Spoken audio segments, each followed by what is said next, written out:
कोई आपके ज़वाल का मंसूबा बनाता है, शायद वही आपकी कामयाबी का रास्ता हो, शायद वही ऐन दरवाज़ा है जिससे आपको कामयाबी मिलेगी, तो उसे अपना समझें, परेशान ना हो।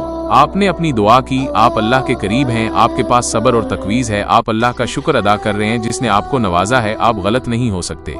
एक मोमिन के साथ मनफी चीज़ें नहीं होती।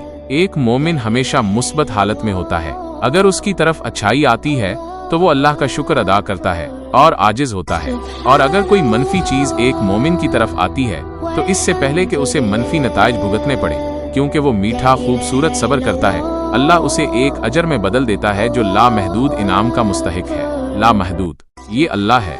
सब्र, आपने सब्र किया, आपको मसला था, हाँ सब्र। सब्र कितना लंबा है? 1 महीना, 2 महीने, 1 साल, 2 साल, 10 साल, 20 साल। यूसुफ अलैहिस्सलाम 30 साल, 40 साल। एक दिन उन्होंने कहा, मेरे भाइयों, अंदाजा लगाओ किया, अल्लाह ने मुझे तुम पर फजीलत दी, अल्लाह ने मुझे तुमसे बुलंद का।